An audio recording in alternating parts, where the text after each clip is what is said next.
Welcome to the University of Wisconsin-Madison MBA podcast. My name is Randy Parvin, Assistant Director of Admissions and Recruitment for the Wisconsin MBA and Master's program. The second year of any MBA program is an exciting one, because you're closer to seeing your goals come to fruition. Today, I'm going to visit with a second-year MBA student about his internship experience and hear his reflections about, a year and a half in the MBA program. To start discussion, I'm going to visit with Matt Nehls, a second-year student in the Corporate Finance and Investment Banking Specialization here at the Wisconsin MBA. Matt, welcome to the MBA podcast. Hi, Randy. Excited to be here. Yeah, well, terrific. Well, let's get started. Tell folks and myself about your background prior to enrolling the MBA and your goals with coming back to earn an MBA. Yeah, absolutely. So I have very much a non-traditional path. Undergrad and master's, I studied religious studies and philosophy. Initially wanted to be a college professor and teaching in religious studies or philosophy department.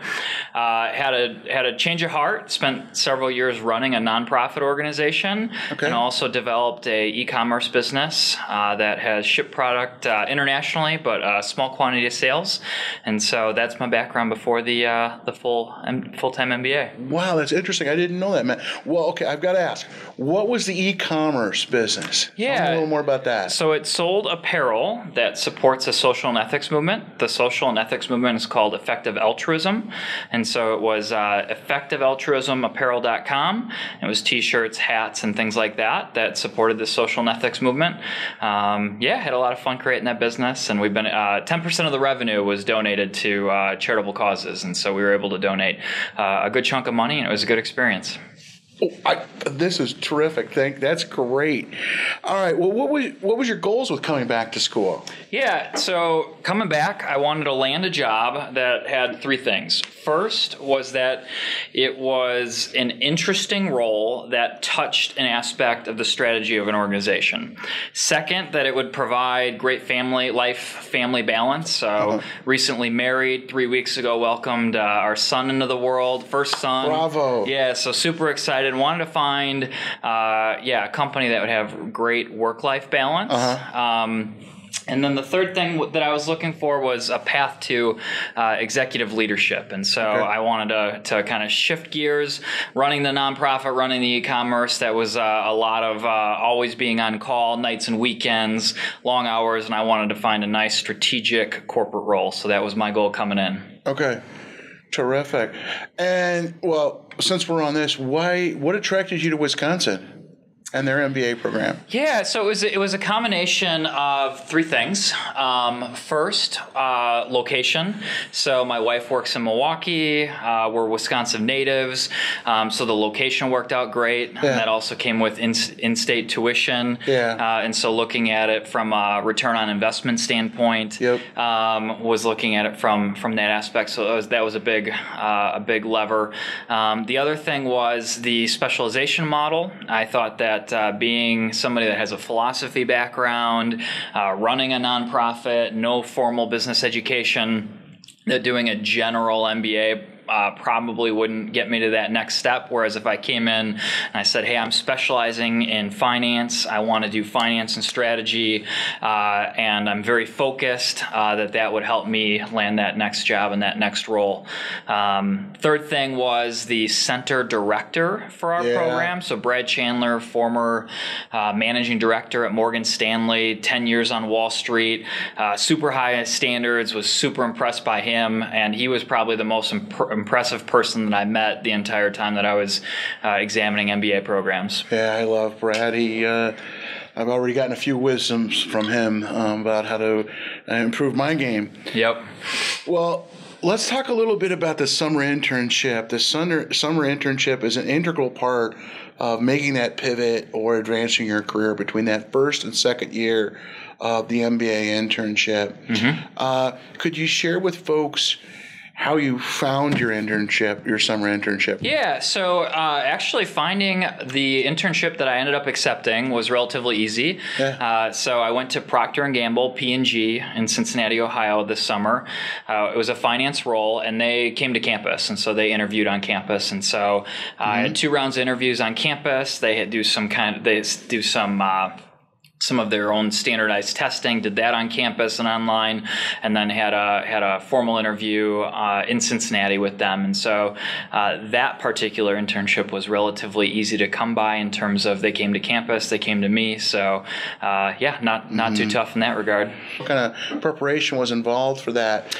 Yeah, the Wisconsin School of Business does an exceptional job of preparing students for their internships and for the interviews for their internships. So worked with a career coach, was also getting great guidance by our center director, Brad Chandler, doing interview prep. And so I had several mock interviews with a career guidance counselor, also with Brad Chandler, some peer-to-peers, and then also we have a board of advisors, and so some corporate executives that are in finance that sit on our advisory board, was able to do some mock interviews with them. So yeah, exceptional preparation for the interview process for sure. Yep. Okay.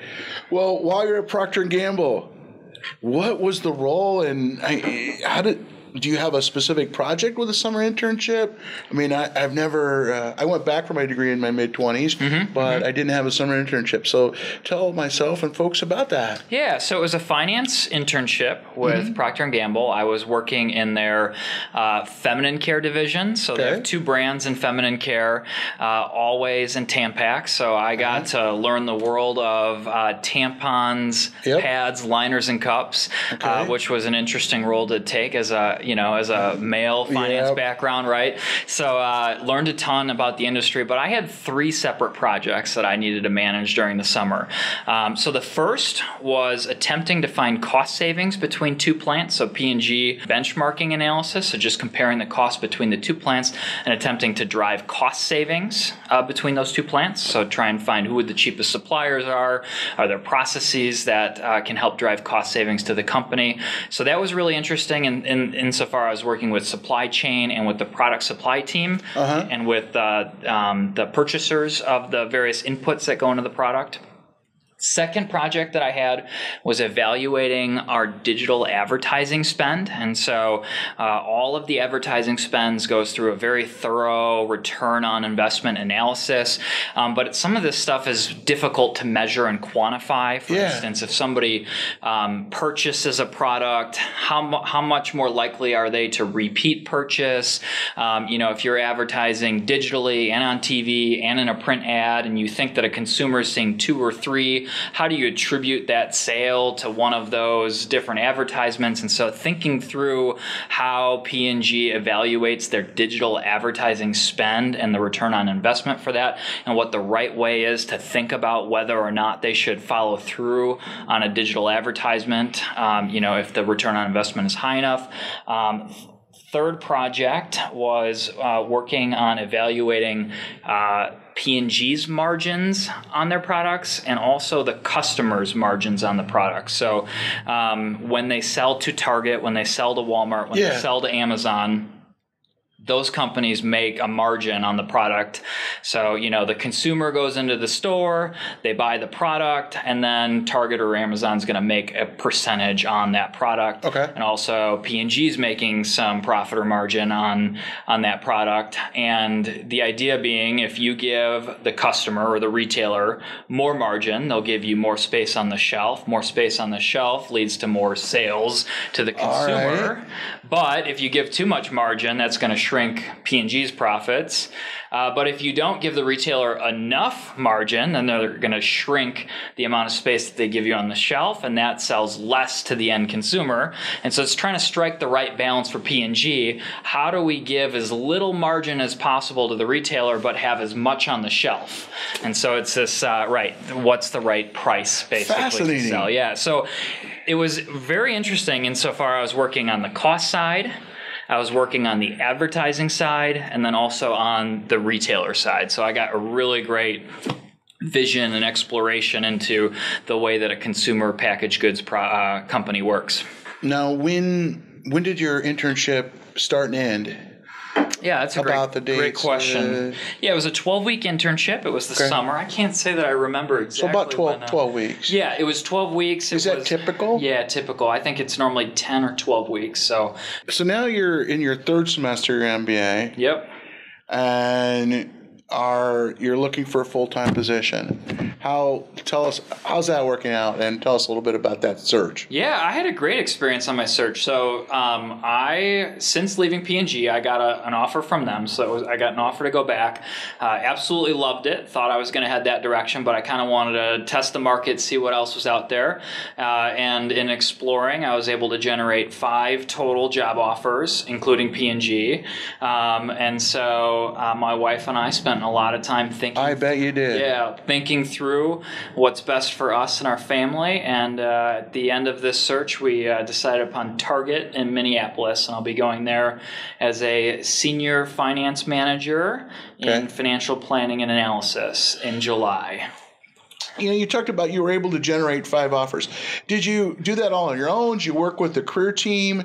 Did you work with your network? Mm-hmm. I mean, I know how I would go about looking for a position, but what resources did you tap into to get that done? Because it seems incredible to me that you had 5 position offers. Yep.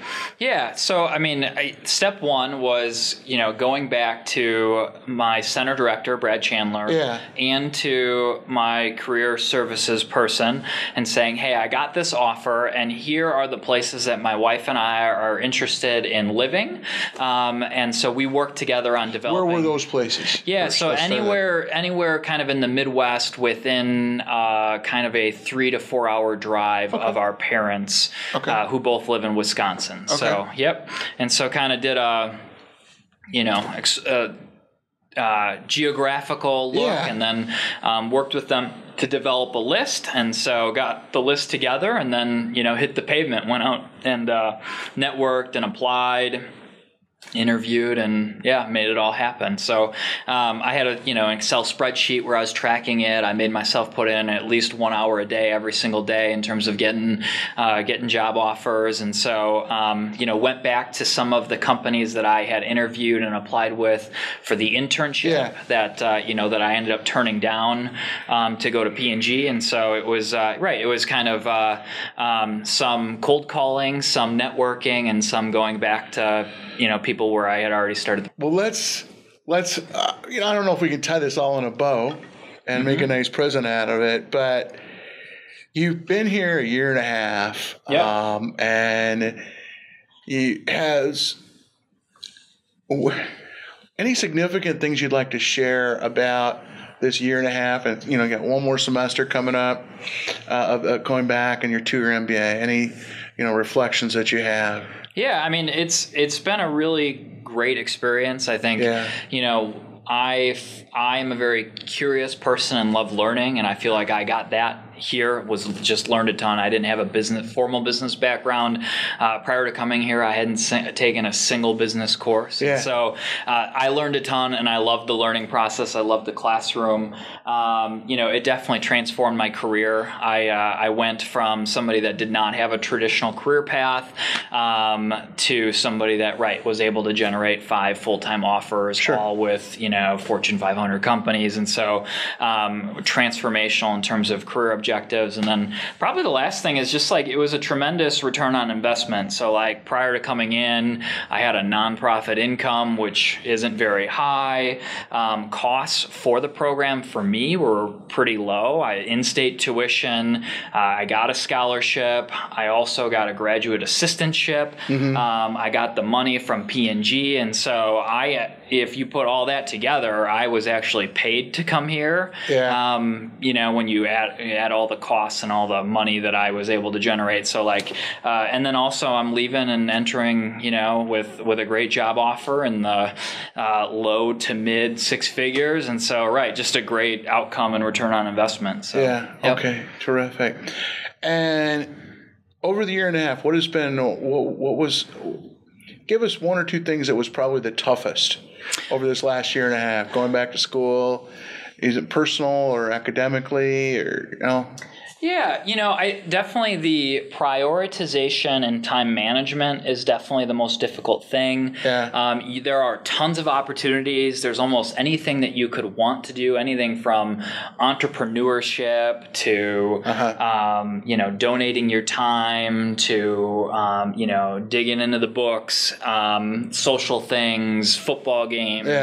Yeah. There's so much to do, and you got to make priorities. So myself, I'm married, and my wife works in Milwaukee, and we live in between Milwaukee and Madison, so I commute 55 minutes each day. And so basically, it was the whole time management and prioritization.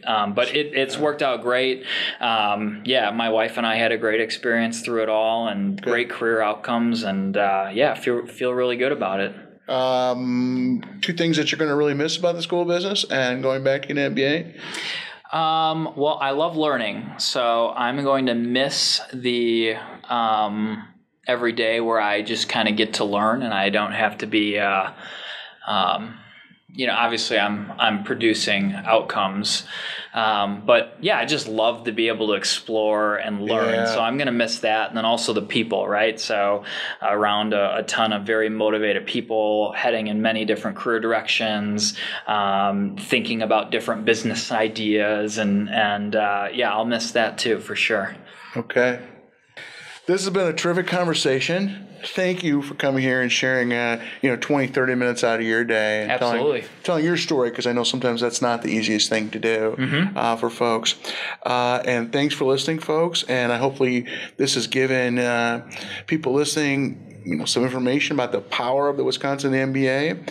And we're going to have some other students come and visit with them about their reflections about the second year and the internship. So, as we say at the school business, together forward and on Wisconsin.